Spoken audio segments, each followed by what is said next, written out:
Today I am in Southend-on-Sea visiting property investor and developer Mitch Nunn, who owns an impressive £11 million property portfolio and is currently chasing his latest goal of acquiring 100 rooms and a £1 million rent roll. So welcome to the channel, Mitch. Thank you very much for having us for the day, and looking forward to seeing property number one. Let's head on in. Nowadays the pain follow me, deal with trauma privately. I don't want to be a burden, I handle things defiantly. Spent a decade searching for a higher power guiding me. Figured out that faith is not up there, that it's inside of me. Act with execution, what's a plan with zero action? Faced with bad habits, knowing it's a magnet to my imbalance. Talk us through this one. By the looks of it, you've just got the keys. Yeah, so we actually just completed on this morning. So perfect timing for you to come down and take a look. Very good timing. So this is going to be obviously another HMO. Anyone watching on the channel, obviously Mitch really specialises in HMOs now, don't you? Well, yeah, I would like to think so, but yeah, we are focused on HMOs, yeah, sui generis HMOs at the moment. So, yeah. And this is one we completed on today, about 150 square metre house. Yep. On the existing footprint, it makes like a 7-bed HMO. We have got the option to go up into the loft, which would create an additional bedroom, which would be an 8-bed HMO. But we bought this at a really, really good price. Yes. So you were saying you paid 300,000 for this one. Yep, 300,000. And it seems quite good already. Like instead of having one big sitting room, the rooms are already split up. Is that quite usual? So what you'll notice as we go around the houses are pretty much all the same layout. You know, Right. they're big Victorian houses. So you always have bedroom one, which would have been the lounge. Yeah. I guess this looks like it's been a bedroom, but this is usually the diner. So this is always bedroom 2. We always take out Chimney breasts, breasts. so we take those out. There's actually, I think, about 3 chimneys we've got to take out in here, which does create work, but we always go back to bricks. We basically strip out the whole house. So in terms of the condition we buy at, it's pretty irrelevant. Okay, so if anything, you want them in a bad way, do you? Yeah, exactly. I think this one is pretty bad, hence why I guess we bought it cheap, but yeah, this is going to be a good deal. So this is basically a central chimney breast that runs through the whole house. Oh, wow. So technically, Okay. once we take that out, this will be a large communal space of about 26 square metres this is. When you're taking out the chimney breasts in those rooms, in this room, is that a very expensive thing to do? It's labour and obviously the cost to remove, but actually what you'll find is these would be London stock bricks.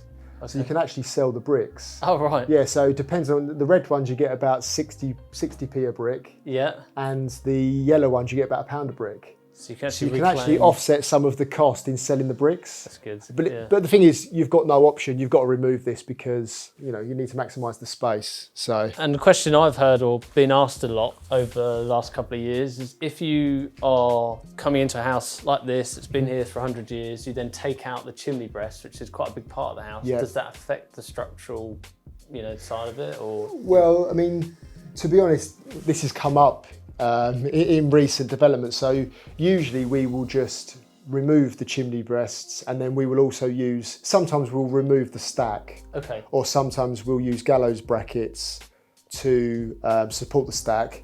But on the more recent deals now, that our builder control won't allow us to use gallows brackets, you actually have to use steels front to back, and Right. then a steel plate. And also now, because if you're technically stripping out the chimney breast, you're technically leaving single skin Yes. on part of it. So they're actually getting us to now re-brick up The old that part. void that sits behind the chimney breast as well. So it re-supports. So it's evolved over the last couple of deals that we've done. So So like when you do it here, you'll be putting in. yeah, so obviously that central chimney breast, so we'll run two steels front to back, and then there'll be a steel plate. Okay, And that will yeah. support that up in Got you. right up in the loft. So. No, it's really interesting. That's good to know. So this is going to be open planned. We usually block up the single door window, and we put French doors here. Okay. So that'll just be one large open plan kitchen diner. The Then gardens. The garden looks a bit overgrown. I haven't got the key for the garden, but That's right. you better see for the. But yeah, so we might as well go upstairs. Yeah, let's head take a on look. up. Ultimately, the goal with these houses is obviously you're buying it, and you're not just going for a 4 or a 5-bed HMO. You're going the full works to try and get the planning, aren't you? So you want to get at least 7 beds. Is that right? Yeah, exactly. So, the process that we always go through in terms of planning is, go from C3 single dwelling house to a C4, which is 6-bed HMO, Yes. and then go for full planning for the additional bedrooms.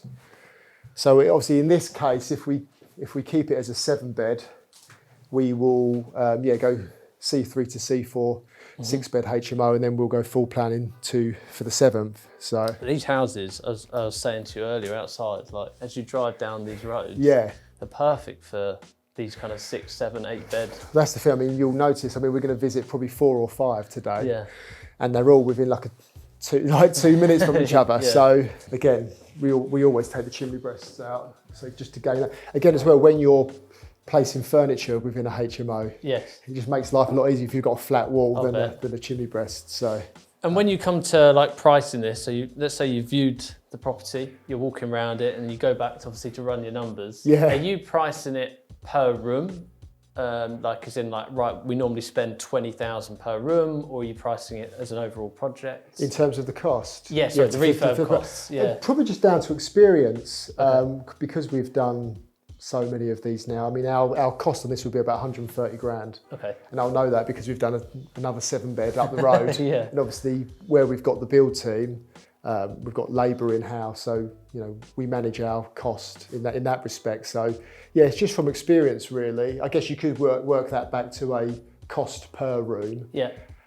There is always variables within that, because in some cases you might have to do a loft conversion to create an 8th room, which it then wouldn't be of equal value, because obviously a loft conversion is expensive. But generally on a 7-bed we would be 130, on an 8-bed we'd be about 150.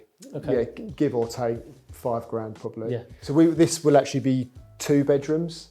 Yep. So generally you would do a stud wall off of here, split that down. So of the 7 bedrooms, this will be 6 en-suites, 1 off-suite. So what we have done in the past is we have put an off-suite, an en-suite out on the hallway, but this is a bit tight, so this is going to have an off-suite downstairs, but it will be 7 bathrooms, Okay. 7 bedrooms. So But you are splitting these into 2. this is going to be 2 bedrooms. Got you.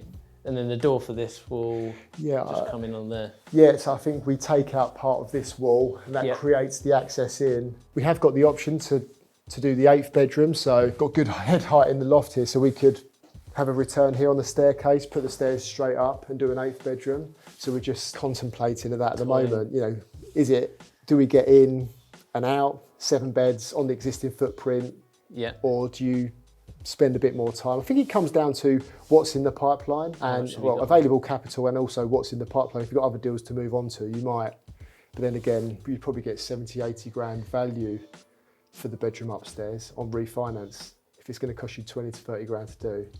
So if it was your only project, it's a bit of a no-brainer if you had the capital to do it. Yeah, but so it pays for itself. It's the doing it when you've got lots on, I guess. Yes, yeah. But if there's a time to do it, it's probably the time. If someone had one project on the go and you're stripping everything back. Absolutely, I mean, we always, sweat the asset, right? So that's Leamington. And we're heading to... Yes, we're going to go to Kilworth Avenue now, which is the next one, but I'm going to drive past another one which I own. Cool. So let's see how close they are. So I own this one here. This second one here? No, this one here. Oh, this one. 208 with the drive. Oh, yeah. So that's my one there as well. Yes, that was my first HMO. That's an 8-bed. Oh, brilliant. That's currently rented to the NHS. That is Kilworth. Oh wow, yeah, they literally are so close, aren't they? Easy to manage. All being close. Where do we go? After our summer went cold, coming in hot, I was playing it slow, letting our story unfold. Baby, I know. Cool. So we just arrived at project number 2, which I think, as you said, it will be the perfect opportunity for us to, everything we just talked about in that last house, to now show you kind of in action. Yeah. As this one's currently mid-refurb. So lead us on through. Yeah, so coming in, this is one we've probably been on site about, I think this is our 8th week. Okay, wow, okay. So in that time we've sort of stripped out the house. We have, obviously we'll go around fireball, started forming walls. We're also doing a loft conversion on this project. Okay. So hence the scaffold, but yeah, we're doing a full loft conversion, which creates 2 more bedrooms upstairs. So what do you think this one will be, a 9 or a 10 bed? So we've got a large basement here as well. So on the existing footprint, we could probably, with the loft conversion, we'll probably do an 8-bed. We can get 2 bedrooms in the basement to make it a 10-bed. And that actually still leaves a 37 square metre open plans kitchen diner out the back, which is like minimum space requirements for a 1-bed flat. So it's It's a big house, Pretty this good one. going, yeah. Yeah, so coming through, so You can hear the work as we're going on, which is good, always a good sign. Yeah. You can see all the fireboarding's been done on this one. yeah, isn't it? so basically once we strip everything back, Yeah. as we explained about the chimney breast, so obviously Yeah. we've taken out the chimney breast, we've sold the bricks, Yes. Yeah. but also we've had to then re-block those up because obviously that would have been single skin behind that, just to basically support. We fireballed all of the existing ceilings. Yep. And then obviously we'll use bonding to bond the joints. But basically this is going to be bedroom number 1. Yeah, which this huge. This is 15 and a half square metres. And just to give you an idea, I've actually just rented a bedroom round the corner, 11 and a half square metres for £1,000 a month. Jeez, £1,000 £1,000 a month, yeah. What is that, like an ensuite with a... Yes, it's a bedroom with an ensuite. Yeah, else. so this is bigger than that. This will be £1,000 a month, this bedroom, when it's Brilliant. done. I mean, that's incredible, really. Most of my houses up north don't even rent for £1,000 a month. That's crazy. Yeah. I feel bad charging that, but the way I've thought about it is that, well, the market dictates the rate. Yeah. The market dictates the rate. It's not me. It's 100%. And if you think actually for someone else who might then, if they were to actually rent a flat in this area, Yeah. they might then spend $1,200 plus bills. plus the bills and that. Yeah. And you've got to then buy furniture or whatever you, and whereas here they could probably move in for 12 months. It allows for a bit more fluidity, doesn't yeah, it? So, but that's my argument, is that, you know, the person that's going to rent this year, if they go and buy or rent the flat, 1,200 plus the bills, you know, 1,400, 1,500. You know, if you're on 2.5 grand a month, yeah, you're potentially going to use up 60% of your income. You know, the difference of that £400 or £500 is, it's a lot, isn't it? could be the Well, that's difference your between lifestyle. if you eat Yeah. or not. So Yeah. so that's obviously bedroom 1. This is going to be partition. This is bedroom 2. Yep. Obviously we do back-to-back ensuites in the corner. With this actually ensuite's over there because we've got this external window. So that was one of the things we discussed. Should we block that up and do back-to-back ensuites? But Are you going to keep it? I'm not sure yet. We haven't started filming down here yet. We've started filming upstairs. We can go and have a look. Okay. So let's make our way up. Yeah, let's do that. You can hear the rain coming down. Well, yeah. It's even coming in. Oh, yeah. Literally ruthless. Yeah, so where you're standing there, that's now the door. So Okay. that's the doorway. Oh, So yeah, that it's the doorway there. comes in. So basically what we do is we fireball the ceilings, do the bonding, and then we basically take our stud wall up. Okay. So that gives that fire protection Yeah. rather than do your stud work up to the existing and then fireball to that. Right. And then after you've done that, would you then go do like first fix electrics and plumbing? Yeah, so because we drop the ceilings with metal frames, so when we do our first fix, plumbing and electrics, we'll basically tack to the fireboard. Got you. And then obviously we're going to drop 200mm metal frame, and then we're going to do double board on the metal frame, so we can run all the services in the voids. And as well, because you're doing a house that 10 bedroom, 10 en suites, you know, you need to start thinking about soil stacks and wastes. Yeah, and obviously sometimes, you know, we might have to, so the ensuite in here might have to drop the waste in the void below. Got you. So with that 200mm void, Gives it you gives you a bit of flexibility to run the waste pipes and stuff. So, but this is a bedroom. That's actually a bathroom. That is. I was going to say, it looks quite big. Yeah. So Yeah. So this is going to be a big bedroom. We've already done the garden. We always, when we do the rip out, we then do the garden. Good old weather. And why did you do that? Just because it's much easier to do that first rather than after at the end trying to do the garden at the end? Well, no, I mean, we've got side access on this, so we could have done it later. But one of the reasons why we did it, because we were waiting to finalise the floor plan, and also we were waiting for the structural drawings. So sort of our process, as what we like to do is when we make an offer on a house, we always then try and enter into like an exclusivity agreement to sort of tie in the seller, just in case they pull out, they'd have to then cover our costs to up to that point. So like architects, survey? So survey, architects, so really, but I mean, that can be a few thousand. So So we do that. So once we're committed, we always then get the architect out before exchange to do the full floor plan, get all the structural drawings. So literally, when we complete, we can hit the ground running. Right, yeah. So we don't like to waste any time. Obviously, when you're on bridging finance, time is money. So well, yeah, 100%. We actually have got a maintenance team now that goes around the HMOs and maintains the sites. Well, that you hire.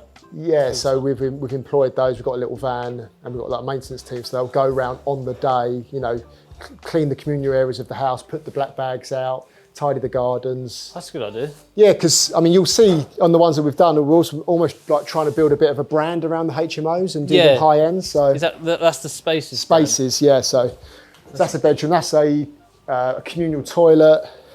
That is going to be an off-suite bathroom. Okay. And how many bedrooms will the off-suite serve normally? Is it like one? You know, we'll always go 8 bedroom, 8 bathroom. But sometimes it's a little bit tight. One of the bedrooms will have an off-suite. Yes, we just put this in because we had, when we were doing the loft conversion, we had steels delivered. And we just wanted to take the sort of the slack out of that. But I see, so that'll come back out. yeah, so this is just coming out. But as you can see, we're forming the en-suites. Yeah. Fireboard here. This is going to be another great sized bedroom as well. So that's typically, because obviously when we saw the ensuite in that room, I was like, that's huge. Whereas that's typically what I more expected. That's typical, whereas yeah. This is still a good size for a shower and a toilet and a sink, I'm assuming. Yeah, and I mean, this is a big bedroom, so I would say that's probably quite a large ensuite as well. And generally what you would have, generally we would do like an 800 quadrant, but this is quite big, so we could probably do like a 900 quadrant, little sink, toilet. Each one we're doing, we're like, trying to perfect to make that much better in terms of the floor plan. It's a little bit on, you'll see on one of the other ones we just finished, I wasn't happy with where the towel rail was situated. It was like always in the way. So now we're going to put the towel rail above the toilet. Oh, okay. Just to make it a bit more space. So space. Yeah, we're always... This room, for example, smaller than that front room that we saw downstairs, which might this have is got 1,000. this is still a big bedroom. I reckon this is... But it's 950. Right, yeah. I was gonna say it's still good size. So what would it get? So yeah, 9. And this could even get 1,000. Yeah, this is a big room. Yeah. So coming through, this is all communal space. I'm gonna. This is a bedroom. Obviously, again, forget that. Yeah, so that's coming out. That's the best. So this bedroom will have the off suite down the hall. Right. Okay. But this will probably still rent for 800 a month. Wow. Yeah. And then coming through. Again, you know what we explained on the other one about splitting the front bedroom into the 2? Yeah. This would then be a bedroom, remove that, ensuite, and as you can see there where we've blocked up the chimney rest. So I see what you've done there. So rather than it going in line with the window and it being a really small bedroom, you've actually come out with a return, which makes so much sense. Yeah, you have to do it because otherwise that room would be too small. So yeah.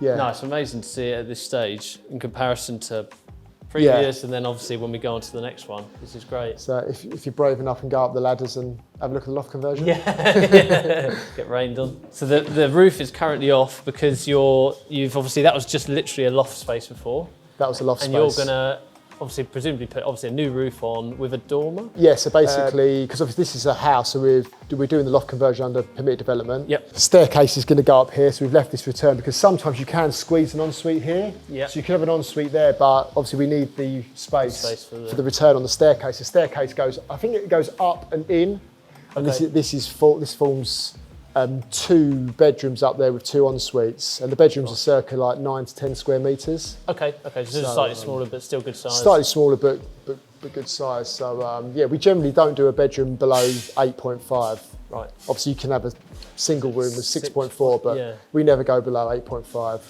Obviously, to maximise the rents. Makes sense. I think they're fairly undesirable that when they're like 6.4. They're crammed in as well. Yeah. And actually, we could have got an additional bedroom down in the open plan space, which I'll show you in a minute. But we're trying to create nice spaces for people to live. Yeah. So we don't just want to cram all the bedrooms in and maximise like the income and value. We are starting to think about, giving some good quality accommodation. So. Is that the idea behind the Spaces brand, to kind of go, look, we're creating really good co-living really spaces? Nice, yeah, exactly that. We want to kind of get a reputation, and we want people to want to stay in one of our houses. Yeah. And hopefully you'll see that in the ones that we have finished. But yeah, that is the idea behind it. Brilliant. So, cool. Do you want to go upstairs? Let's do it, yeah. You going to be all right carrying that up there? We're coming up, boys! Yeah. Where do we go? After our summer went cold. Coming in hot, I was playing it slow, letting our story unfold. So the stairs are going to come up there and probably at an angle. Come up, and there's a return. Yeah. Obviously, we've got a Velux going in here. We have created this little detail. There's going to be a little window at the front, but ultimately, it's going to be a big dormer on the back. And this across is the whole length? It's the whole width of the back, yeah. So we'll create, 2 9 square metre bedrooms with 2 en-suites. So, but this is a really good space. So, when we saw how much space was up here, we were like, 2 additional bedrooms. So on your refinance, that might be 150 grand of value. Yeah, brilliant. Yeah. So if you're, you'll you'll be able to cover the costs and get some money back in terms of your refinance. And for those 2 bedrooms, you're probably going to be 800 quid a bedroom, 1,600 quid. So that's all pure times profit, 12. I guess, once you've got it refinanced and rented as well, isn't it? Yeah, it's probably 20 grand a year of income up here. So I'd love to ask you a bit more about like the length of time for refurb. Yeah. Because when I'm doing them like up north, obviously I'm doing like a 2 or 3 bed terrace house, right? But we can turn around in like 8 weeks or 10 weeks. Yeah. These are huge, and you're stripping them back, like taking out fireplaces and so on. What kind of time frame are you looking at? Generally, I give the guys 21 weeks. Okay. So the next one we'll go on to Haygate, which is a 7-bed HMO. No extension, but that was 21 weeks. The one we did before that, which was an 8-bed, we did 21 weeks. We will need a little bit longer on this one because this is a 10-bed with the basement. It's a much bigger house. I think we've said possibly about 26, might even go to 30 because we have got the work in the basement. But generally, as a rule of thumb, I'll say 5 months, 21 weeks. We always, on our bridging facilities, we always allow like 9 months. Okay. Just because obviously we've got to go through planning as well. Yeah. But what we like to do is complete them in 5 months, be dressed and fully rented out by month 6. So then at least we can start offsetting the loan interest over that sort of time. So we only really pay loan interest for about 6 months on like a 9-month term.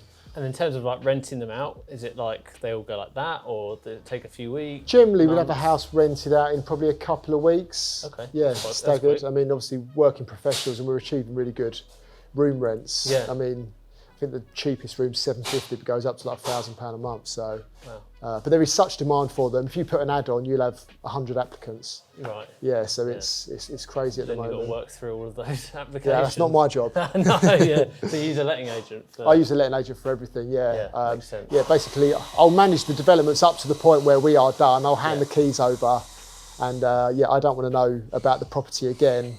I just want to receive the rent statement, and that's the way I see it. If we start getting into management of properties and creating sort of the operational drag, I think I did a reel the other day which basically said about five sort of tips to grow like a multi-million-pound property portfolio, and one of the tips was outsource your management. I think as soon as you get into start managing your lettings and management, it's just creates operational drag and you just won't scale. Yeah. So beyond the point of we're done, hand the keys over and just move on. No, I completely agree. Obviously, I'm at a very different, smaller place to where you are, but that's exactly the model I follow. I could say like being the investor rather than being the landlord, isn't it? Like I want to continue growing it rather than just managing it. And it's difficult because you do like have emotion of because where you're here, you're seeing it, all your ideas. We'll do that here. This is the way we're going to address them. So you do have an emotional attachment to the properties, but you kind of almost beyond that point. You just have to forget about it. It's just an investment. It's purely numbers. Rent it out and just forget about it. Cool. No, I'm glad I asked that. That's good to know. So if we head into the living areas. So this is going to be the open plan. Kitchen, lounge, diner, but as I said earlier, this is 37 square metres. So this is what you would allow for like a minimum space requirement of a 1-bed flat. We could have actually squeezed in a bedroom in here and pushed the communal space back there. But again, because we want to create nice spaces for people to live, we don't want to cram the rooms in. So we just thought, we'll make it a really nice space. So we had an existing wall here, which we put a steel in, punch through. There was a little mini extension on the back. Okay, so you just haven't did you take the roof off and haven't it rebuilt? Yeah, so the head height here is a lot higher than through there. That was a reduced head height. So as you can see here, we've started to block up. Yeah. And then we're going to reinstate the roof so that head height basically flows through. We put a little glass lantern in there as well, so just makes it nice. And again, you can see the garden now. So will the kitchen be in this bit or this bit? The kitchen's going to wrap around there. So basically, as you can see, we always block up the windows to allow for the kitchen worktops. So generally, the kitchen will wrap around there. And again, you'll see this in one of the other ones. We've done the exact same thing. So the kitchen will wrap around there.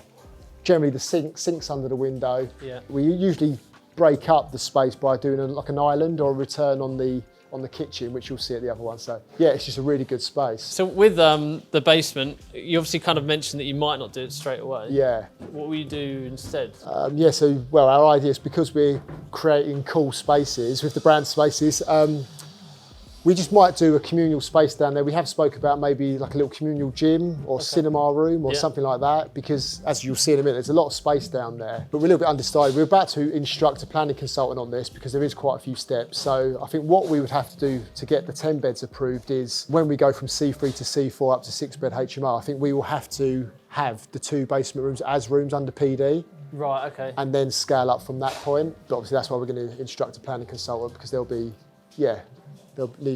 to do a bit of homework on this one, I think, in terms of feasibility. But after the 7 bedrooms, let's say you went and did a 12 bed. Yeah. Is there any additional fire regs, or is it literally like, right, you know, as long as you meet your 7 bed and, you know, kind of that level? I don't believe so. No, we haven't spoken about any additional fire requirements on this, but what I have heard is that when you go to 9 bed and above, there is additional work in your sort of SAP calculations to make the home more energy efficient. Oh, I see. So it might be a case that we might have to insulate on the outside and re-render the house, which could need doing anyway. So we have spoken about that, but again, that's something we'll address as and when we need to. So what are they digging down here for?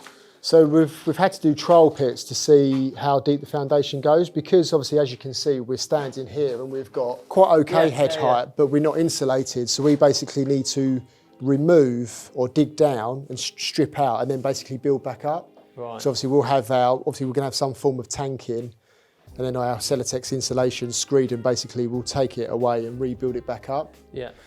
To give us our head height, which should be, I think, about 2.2. I'm not too worried about this because we've got a stud wall here. So this is where the rooms split. So this is a room, and then that is a room. Yeah. But there's such a good space here that it's a shame just to leave it. Yeah. So we want to create some value space. and do so. Yeah, hence why we've dug that out. But and are you ever worried when doing like basements about like damp, or would you just have it fully tanked? And well, to be honest, I've never done one before. Okay. Yeah, so this is our first one, and I must admit, you know, we need to look at, we might have to bring in an external contractor for that to do the tanking, because the guys haven't done it before. So, you know, we'll bring in the experts. But in terms, got some really good light wells front and back. If you look further down the road, one of the houses has actually converted this into a studio or a 1-bed flat, because they've got a staircase that comes down, door in, and that might have been the thought process behind the previous owner with the door. With the door there. So they've got a letterbox as well. Yeah, so we could all maybe make this like a studio, possibly a 1-bed. I don't know what the size is down here, but could make a 1-bed. So we have got a little access through here, but that's reduced head height. So we're going to use that as like a plant room. I think the house just works really well, even if it was an 8-bed. I mean, of what we've seen, 37 square metre communal space, and then, you know, had this as like a cool, you know, snug cinema, communal gym sort of thing. I think it'd be a really, really good house. So yeah, it's like it's not a necessity to do this area as bedrooms, is it? No, you're going to get enough out of the house. Probably. Exactly, yeah, and you know, the numbers we're achieving on the commercial refinances, even as an 8-bed, you know, it might even be an all money out deal, but we'll see. Good. No, the best ones. I want to ask you. We'll touch on the numbers in a bit. That. Yeah. So to round up this house before we then move on to the next one, we've got a few more to see. I want to know the numbers on this one. So we bought this house for 375. 375, yeah. Obviously, we are doing a loft conversion on this. I think the cost will be about 150. Okay. Something like that. And obviously, depends on what we achieve in terms of the room. I think as a minimum, it'll be an 8-bed. An 8-bed will get valued. Well, I've just had one around the corner valued at 675. I actually had the value back today. But this is actually a better house in terms of it's much bigger. The rooms are bigger. We'll have probably a better rental income. Yep. You've got a large communal space plus the basement. So I reckon this will probably start with a 7. I think this will be 700 grand upwards. And for anyone watching, because obviously I have covered this in a previous video, but there's kind of 2 big differentiating valuation types, isn't there? There's bricks and mortar, or there's commercial. What you're doing here is going for commercial, obviously. Commercial valuation. Which they work out on a multiplication of the combined rent over a year. It's exactly that. So it'll be, the value will be based on the income that the house generates, and the valuation model or metric that, you know, surveyors and valuers use for that, you know, does change. It is subjective in terms of HMO values, but it will be ultimately based on the income. So whereas you've paid 7.5, the normal value of this house in this road would that have been like maximum 500? Or? No, I think as a house, because they are stunning big Victorian houses. I think this house probably done would probably be 550, 575. Okay. So obviously, yeah. To get it to a 7, how do you have the confidence that you'll get the 7 at the end? Is it like, do you get a pre-valuation done before you come in and spend that money, or? Yeah, so obviously we raise money to buy these, so we use development finance. So we buy the house, and then obviously obviously they also fund the build costs as well. So a surveyor comes out initially for that initial loan, Okay. and they will value it. I can't remember the numbers on this, but I think as a 9-bed they valued this as 750 from memory. Again, when we've gone to Paragon on the refinances, we've got a slight down value on those, but not by a lot. So they're the sort of numbers we're achieving. Obviously, if you're buying the house at 375 and spending 150, these are almost working as all money out deals for us. Sometimes we are leaving a bit in. There is obviously a bit of cost around that. So when you think about the fact the finished product, you've stripped it all back, you've made it into a really well-performing asset, and then to leave a bit of money in, it's not the end of the world. That's the thing. I think you always get all of your money back out after year 1. By the time you've had a year of rental income, generally you'll be, an all money out deal. So. Hey. Next to rock like Mick Foley, it's Nick Joby, kill him softly, play that shit slowly. On the keys like Tony, throwing subs, they get toasted, about my bread like a hoagie. So project number 3, and only just again another like 2 minutes around the corner, so they're all really close together, and this one literally couldn't be closer to, is that like the High Street, the town centre? Saffron High Street, yes, the town centre that is, Which I'm sure only goes in the favour of a HMO here, doesn't it, in terms of demand. But this one is finished and just going on the letting market? Yeah, so as you can see from the boxes, we're now building furniture. So this was a 21-week project again. We didn't have to do an extension on this, but I bought it pre-auction, stripped it back to brick, and just obviously reformed. So actually this house was actually already recognised as C4. So I think it must have been a HMO previously. Interesting. An investor must have sold it to just this single guy who lived in it with his wife, but they never then turned it back to a C3 single dwelling. So obviously on my planning process on this one, I went straight from C4 to full planning because it's a 7-bed. So it was like one less step in the process. But this is 21 weeks. We're finished building furniture, and we've marketed it now, and we're starting to have viewings for the rooms. So. Okay, brilliant. Yeah, it'd be great to have a look around.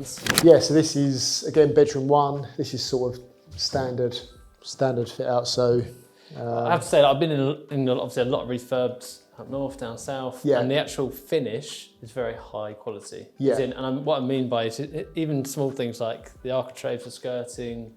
I've seen some really wonky stuff over the years, and like it's really good, isn't it? So, the thing as well, I mean, these are old Victorian. They're stunning houses. So we try and retain, a bit of character within them, rather than, always just think about like what is the cheapest cost. We like to actually, and you'll see that by the front door. Actually, the cost to sort of renovate that front door, strip it back, paint it, new locks, new glazing, all that probably was the cost of a composite new front door. But you can't beat a bit of of an original feature. But this is the bedroom. So. This is the sort of standard, but and like the small things you were saying, like for example on the outside, which we'll show some B-roll of, it's like you've got really nice black skirting, black doors, but perhaps on the inside of a bedroom it's a little bit too harsh. So you've gone white. So you've obviously thought about this or tried it. Well, I know that because I made the mistake. So in the one we did prior to this, in one of the bedrooms we did. In the bedroom, black arcs, black doors, black skirting. I was like, it's just too harsh for a bedroom. I think in the communal spaces it looks really good, and actually now we've got the contrast. I think it works really well. We still do obviously the black door, but obviously if you open that, we've also got the ensuite. So before we do, there would have been a fireplace. So the fireplace would have been there. So obviously, if you'd have kept that in, would have been very restricting, but obviously we've stripped that back, and we always put in like a kitchenette / work space. So you do that in every room, if you can? If we can get away with it, we will always do this. And that's just like an under-the-counter fridge, a little bit of storage, obviously. And as you'll need like minimum space requirement in terms of like cupboard space for each room. So generally that will be, every room needs like 500 mil base cupboard or 1,000 mil wall unit. So we'll do that.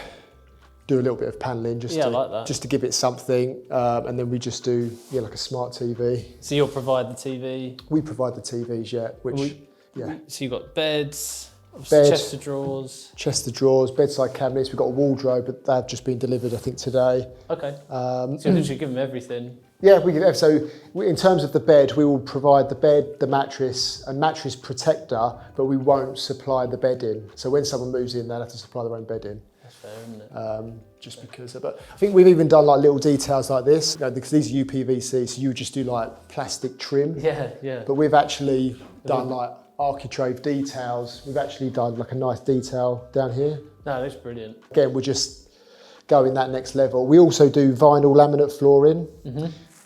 Again, because yes, you can do normal laminate, but you know, this is really hard wearing, and we're getting this at a good price at the moment. So we used to buy this from Howden's about £30 a square metre, but we've got like a local company now that's supplying this at about £13 a square metre. Wow. And so this is, rather than tug and groove, this is all stuck. Yes. So if any of it's damaged, we can basically cut it out and replace it. You like heat it up, don't you? Take Yeah. it off. Yeah. So it's just thinking about that sort of It's stuff. clever. We're all- Well, I mean, actually, still a lot of room. I mean, this is obviously you were mentioning moving the Yeah. handrail, but I mean, I guess. Only because it's created issues on this one. Yeah. Yeah, hence why we've had to do those little tiled areas, then move them off. But that's a 900 showers. That's what, and again, you know, a lot of people will just shower the shower enclosure, but then leave the rest. Obviously, we do half height tiling all the way around. It's just, Small things like that make it look really smart, don't they? and it's just, you know, we've got to think about longevity as well. We're going to hold these assets for, you know, tens of years. Yeah. You know, so, you know, we always think about the longevity side of it. You know, spend a little bit more now, do it right once, and you know, not have to come back in a few years and redo it. So. Also, if someone's got a HMO down the road with no ensuite or a half-hearted job, they're in a bit of a tough job competing with you. Well, this is the thing. I mean, this room, you don't get the full effect until you see a real, like, nice dressed room with all the. But this is, then we do the digi-locks. So you've got digital. Obviously, you have to have these, do you, with regulations? Have to have the door closers, Yeah. And has each room got like a fire alarm system? Each room's got fire detection, We also run data points to the rooms. We've also got like Ubiquiti Wi-Fi discs on the communal floors at each level. Just so you get Wi-Fi at each level. Wow, that's good. Rather than, which you'll see in the hallway there. Yeah. So moving out, yes, you'll see the Wi-Fi disc there. Oh, yeah. And I see you've got CCTV. Yeah, we always put a camera on the front door. And is that just to keep an eye on who's coming in and out? Yeah, and I guess it gives the occupants like that sense of security as well. Yeah. You know, I mean, I have security on my house. Yes, yeah. So why would you not want security on, you know, You're staying somewhere. on your HMO? Yeah. But this is about 26 square metres. So as you can see now, if you think back to Kilworth, the one we've just come from, you know, you're going to get that space there with the kitchen, blocked up the windows, Exactly. sinks under the windows. There, obviously, because it's such a large space, we've done a return to sort of split the area up. Yeah. Wow. Honestly, this is brilliant. Where's the kitchen from? That's all Howden's. So Howden's. Yeah, I so think it looks really smart. Again, then this is a communal space, communal TV, couple of stalls, and then like a nice big sofa, little coffee table. How much do you think you spend on like furnishings in terms of like sofas, beds? Well, the one I did last, I probably was a bit overkill, but I think for that was an 8-bed, and I think it worked out about 10 grand. So I think it worked out about £12.50 a room. Okay. But that is like fully dressed, even to the point I was doing, you know, like pictures and dressy parts and stuff like that, which actually I felt like people would want that. But what I'm seeing now is actually people want to move in. Actually, they want to take that out of the room. Yeah. So I'm actually in this house. I'm going to do all of the furniture, and I'm going to dress that bedroom one as like the show bedroom, and I'll just do that one, get the marketing material, but you know, I won't dress all the others. So.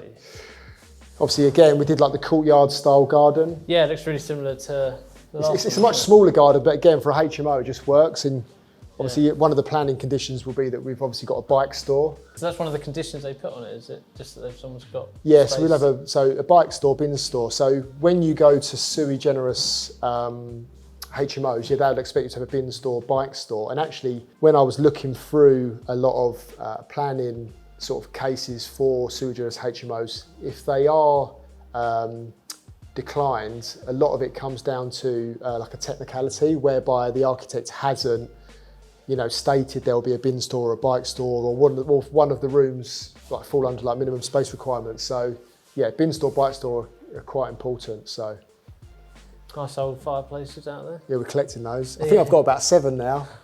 Don't say that, people will be messaging. I know. Well, please do. I need to sell it. We're collecting them. Honestly, the quality of the finish is really impressed me. Being here, but also seeing like how streamlined everyone's just like working on the different projects. That's really cool. Yeah, we have got a good team. I'm very fortunate, but we've had to learn on the job. I mean, it's not and look, I mean, I might look like the expert, but I'm no means like the finished article. I mean, every job I learn something new. Yeah.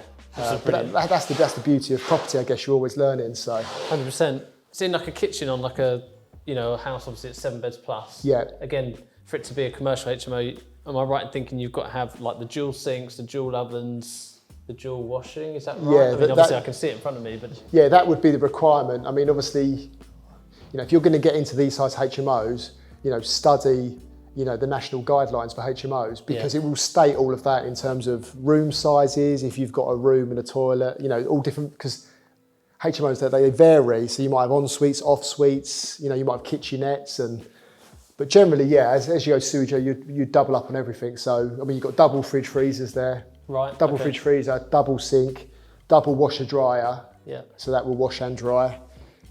Double oven, and then obviously you'll need cupboard space for each occupant. So yeah, I mean, it's great facilities as well, isn't it? Yeah, I think this whole kitchen cost about 12 grand.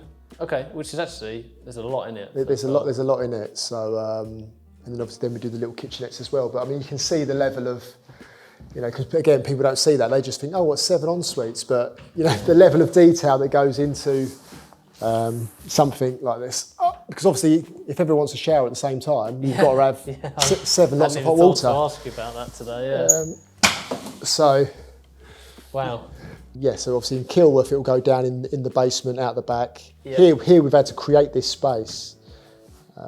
Luckily on the other one we're going to in a minute, it's got a basement as well. So we generally store these in the basement, but yeah, I mean that is everything, all your fuse box. So that's just that's like the old traditional style of tank where it would boil the hot water at certain times and keeps it. Yeah, exactly. So and then obviously we have remote monitored thermostats. So we'll schedule it, so it'll come on in the morning, come on at night, but you can boost the hot water if you need to. So yes, we also put commercial carpet tiles down in the communal areas, and we also do like stair nosing. Yeah. Just because it's more like hardware and it gives it more of that commercial feel, especially if we're going to try and achieve commercial valuations. Yeah. I think it makes sense for the longevity of the building as well, so you don't have to come in every 6 months to replace the carpet. And again, if someone spills something or stains, we can just cut that tile out and replace it, rather than replace the whole lot. But we're going back to your fire question. Yep. Cool point at the top one. But we'll go into one of the bedrooms just so you can see. I'll show you the bedroom 5. Again, just like little detail like that, which is something. Oh yeah. Door number. So you've actually got 3 bedrooms within this small bit, which is great. Yeah, that looks really nice up there. So, obviously, for the most part, again, like another really good room, very similar to one downstairs. Yeah. I guess, so talking about the actual house itself then, do you mind going over the numbers on this one? Yeah. So, purchase price? Yeah, so I bought this pre-auction, 340. Yeah. I've spent about 130 on it. Does that include the fit out? Not the furniture. No, 130 in terms of the work. Yeah, and I've just had the valuation back today from Paragon, 610. This would have been the master bedroom, and a bit like the last house, you split the rooms and done that kind of return off the bay. Yes, you can see that now, but I mean they are all slightly different. And you could really tell, like if you had that fireplace, it would really impact. Yeah, you just wouldn't. Yeah, you wouldn't get the room size, but again, you've got some really good detail there. Nice light room this. Do you have like a specific supplier for furniture, or do you? Just online, but I'm actually looking to partner with someone, because what I would like to do from our side, I'm just thinking as well, as we scale up, do the house, send the floor plans to a furniture company, and Yeah. they basically come down, dress it all, to it like It's off your almost. hands. Yeah, because if we're going to scale up, you know, we've got Kilworth, which is 10 bedrooms, Leamington, which is 7. I've Yeah. got another one under offer, which is 7. I've got planning in for a 12 bed. If we're going to scale up, we need to sort of, and that's probably the most stressful part of it. So after the development, that's when I have to get involved. Right, buy furniture, buy TVs, dress it. What do you want to? Yeah. So if we want to scale up, we need to sort of overcome that. I guess. Yeah, of it. So yeah, thinking about more, yourself and your background, because I think that's, if someone's watching, they get to see your projects, but they don't Yeah. always get to see like who's Mitch or you as a person. Yeah. I did a bit of research. Obviously, I heard that you built up and sold a locksmith business. Yes, I'm actually a locksmith. Yeah, by trade. Yeah. Yeah. So so I just left school at 16. Just wanted to work.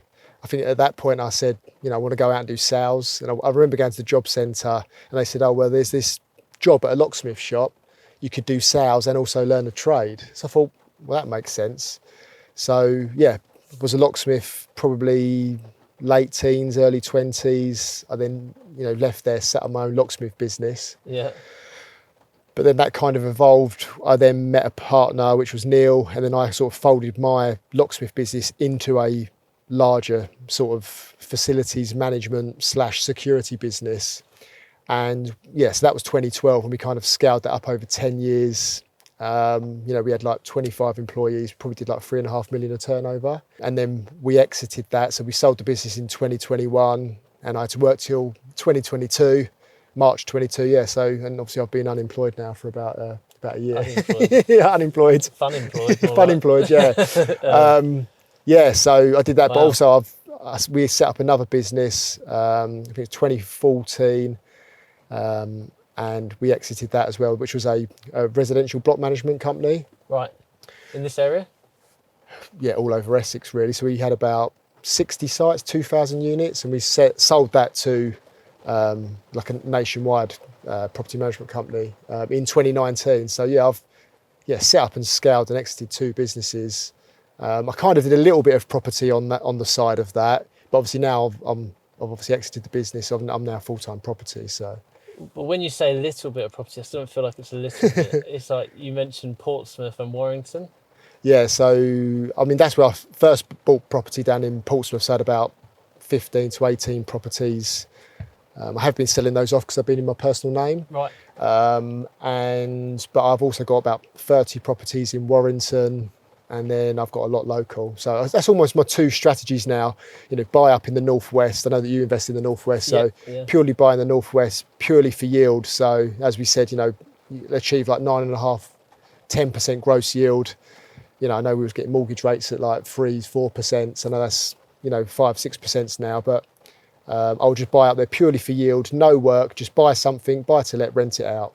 And obviously good capital appreciation expected there over the next, decade or whatever. I mean, one of the things I was hoping for was HS2. Right, yeah. Because you was going to be able to train from Warrington to London in an hour and 10 minutes. But obviously Rishi scuppered that plan. Yeah. So that were 2 strategies, buy up north for yield, and then do the sort of BRR or developments locally to sort of, increase values and refinance. So. Are you still buying up there, or have you just Not as much. So I achieved 30 by the end of last year, and on my goals was to get to 50 this year, to buy another 20. But I think I've not actually completed on any yet. But I've got 2 going through at the moment, so I'll be about 32. But again, just with the change in landscape, obviously interest rates changed. Yes. So when you're paying a 6%, mortgage rate and achieving 9, it is a little bit tighter, but obviously you would be buying for like a longer term view. So obviously as interest rates come back down, they'll perform a lot better. they will perform a lot better, and actually then you can buy them a bit better now. So, but again, we're achieving the rain. Yeah, we're achieving such good yields locally for the HMOs. That is my sole focus at the moment, really. I can tell you my problems, meditating my silence. But I keep pushing my pen, rotating my stylus. Brokenness feeling like sin, not no breath, low dollar. Sweet. Well, we're at project number 4, aren't we? I think that's 4, yeah. So this one isn't only finished, but it's up and running. Yeah, and it's partly tenanted at the moment, so. Cool. Sofa, similar, obviously in the other one, probably a bigger sofa, isn't it? It'll be bigger, but again, same style. Again, look, same kitchen, same appliances. Yeah. You know, if it works, don't fix it. That's it. Yeah. No, I think it looks really, really nice. But this is about 20 square meters, so the other one's about 26, so it's a nice. Yeah. It's a bit bigger, but it's still a great space. And the numbers on this one? I actually bought this for 400, which was more than the others, but at the point I had capital available and I had a team ready to go. But yeah, 400, I think we spent about 150, so probably about 550. Yeah. Just had a refinance or a valuation come through today, 675. Brilliant. With Paragon. So why do you think this one's come back at 675, the other one at 610, or not? Why do you think? What's the reason?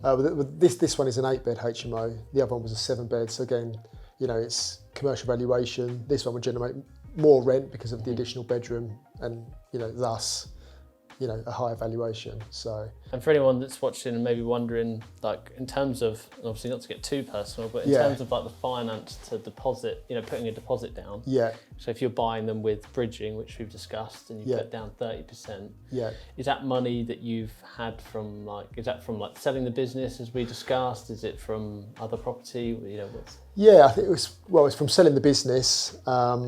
So yeah, on this one, I just did a bridge and I funded the works myself. Okay. Whereas on Haygate, the one we've just come from, I did development finance on that, which was like 70% of the purchase and then 100% of the build cost.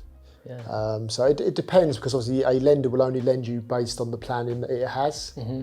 So obviously where we're going through the steps of the planning, they would only lend on this up to a 6-bed HMO, because that's what it would be under PD. So they would only lend on this based on 550, which, you know, if you start then asking for development costs against 550, it makes your day one loan really small. Got you. So sometimes it makes sense to fund the build cost yourself, sometimes it makes sense to borrow the money, but it all depends ultimately on the price you pay for the house. Yeah. So Leamington, when we went to first, Yes. that house was 300 grand.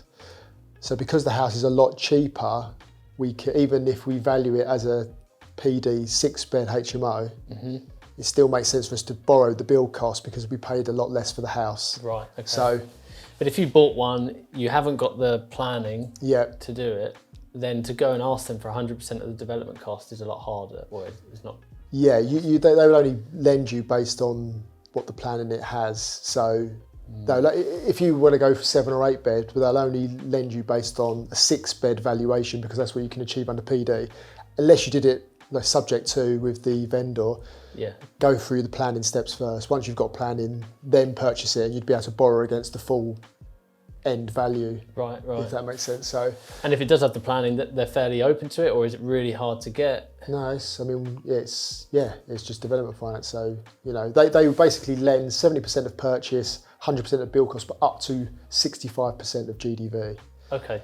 So if it goes above that, they're not comfortable because it's too much risk. So they'll just restrict it. So ultimately, when you're working out your numbers, you basically work out 65% of your NGDV. Yeah.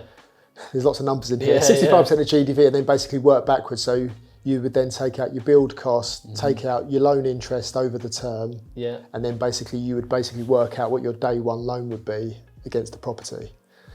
That's the exercise. So. Yeah. But I think the model, which is so interesting about, you know, commercial HMO, is that getting a massive discount off the purchase price is less of a concern. Obviously, you want to buy at the right price. Yeah. But when I'm doing like a 2-bed terrace or a 3-bed terrace, it's like pivotal. I have to get a discount. Yeah. Because there's only one end value it can really be. Yeah. And there's only one thing I can really do unless I want to start extending, which often isn't worthwhile. So then I have to make sure we have to get this discount. Whereas here it's more, can the house take? You know, is it the right size? Can it be a 8 or 7 or an 8-bed HMO? And therefore, I guess rather than, yes, you obviously need to get, well, not need to, but try to get a discount. Yeah. But it's less. But the thing is, I mean, I think this strategy almost falls within a bit of a niche. Yeah. Because someone that wants to buy this house and, you know, value it as a house, obviously you're not going to achieve the value of a sui generis 8-bed HMO. Even if you want to convert it to flats, you probably won't get the end value. So, and then people there's not many people doing HMOs to this sort of size. So almost, I mean, that's maybe why we're picking up houses in the area. Because actually, funny enough, Leamington that we went to, we purchased for 300 grand. Someone messaged me and said, oh, we were looking at that. We think it's only worth 285. And I'm thinking, to me, that's an all money out deal. So it's, I think it's almost a niche, and we spoke earlier about property strategies and what's working at the moment with interest rate, the interest rate environment of where we are at the moment. And I think HMOs are great. And therefore, I mean, exactly what you just said, it gives you a competitive advantage, I see. Because then anyone else that's looking at it as a flip, as a smaller HMO, do you know what I mean? They've got less of an advantage. Yeah, I mean, our other competitive advantage is the in-house build team. Well, yeah. Because people come and go, oh, what do you spend on this? I'm like, 130. They went, no way. It's like, I've got the team, we can convert them quickly, and also we can manage all of the cost. And obviously the more we do, the better rates we get, so. Yeah, the more the economies of scale, I guess, isn't it? Exactly. So, cool, all right. Let's head over up to that room. Yeah, I'll take you upstairs, see a room dressed. That's a big basement down there, I won't take you in there, but it's nowhere near as big as Kilworth. It's got a reduced head height as well. But, is that where you put the tanks? Yes. Yeah, that's a good use of space then for that, isn't it? So did you convert the loft on this one, or was it already done? Oh, I'm out of breath now. Yeah, so the house had 2 rooms in the loft, but where you see this pitch come down, so the whole roof was like that, which meant restricted floor space for bedroom 8. So we basically punched out the dormer, and that gives us a much better bedroom. But I can take you in both of these. Yeah. Oh yes, this is the different furniture that you were talking about. Yeah, again, we're just, we're playing around with sort of styles and feels, and that looks really smart. I dressed every room to this standard. Whether you need to go to this level, I think I'll do, as we said earlier, I'll do one room to show what it could look like, and then it's up to people what they want to do with it. So yes, and then same again. Yeah, that's a really good use of space. So this is being advertised for how much? I think this would be 900. About. Yeah, so rents are really strong in this area. So this is the one we rented for £1,000. Intrigued to see this one. So it's probably not that much bigger, but... I mean, it's very quirky. It's cool, isn't it, being up in this? Yeah. But it's amazing to get £1,000, isn't it?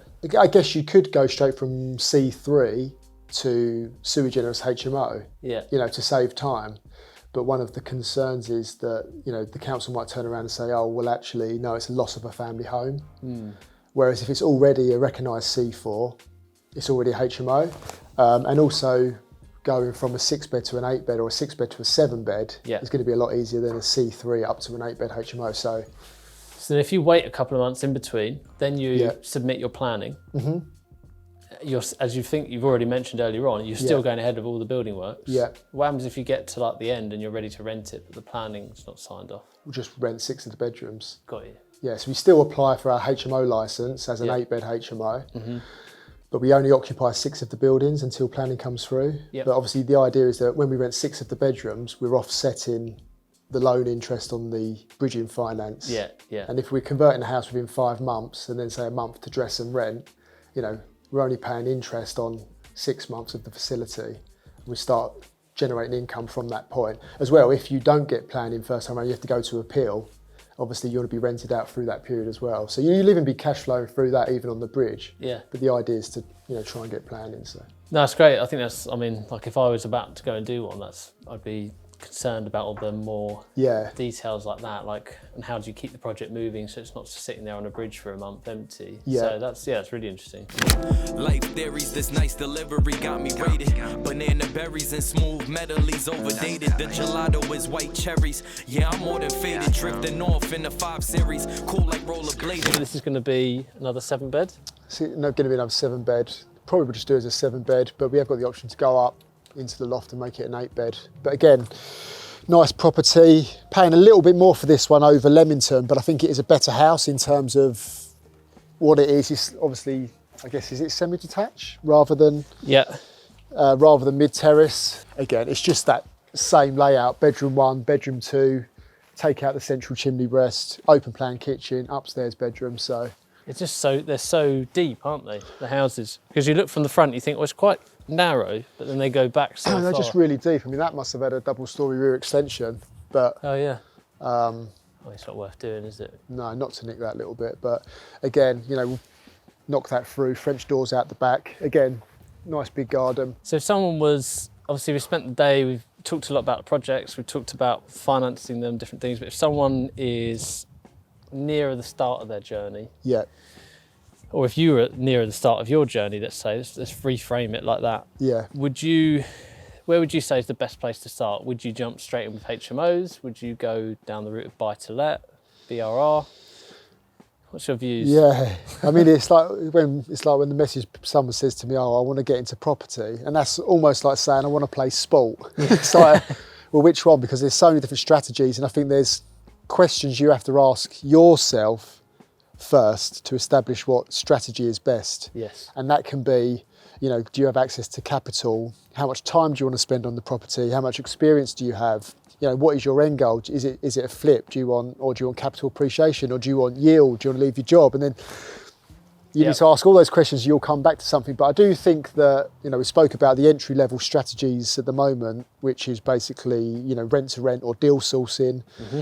If you've kind of walked through those, if you've acquired a few buy-to-lets and you're looking to maybe step up your game, I think maybe you could start with a PD HMO scheme, so you have some HMO experience, a lender will like that, before you then step up into the sui generis HMO. So, you know, I didn't start at 8-bed HMOs. I had buy-to-lets. I did a house to 2-flat conversion a couple of times. So, you know, lenders like that sort of experience ladder where you've gone through the process.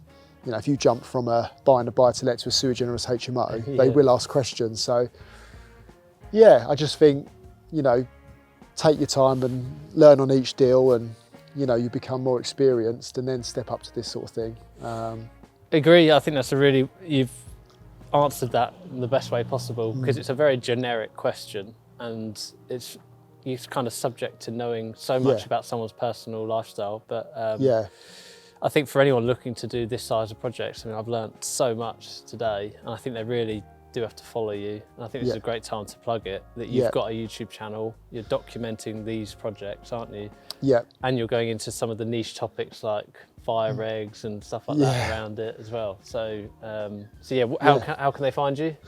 Yeah, so I'm most active on Instagram, which is, my handle's Mitch Nunn. On my YouTube, I'm Mitch Nunn Property. Yeah, and like I said, I've probably got a handful of videos there, which I'm looking to scale up, and, you know, hopefully there'll be lots of value within what I've done already, and you know, what I continue to do. But yeah, probably Instagram, I'm most active, so. Okay.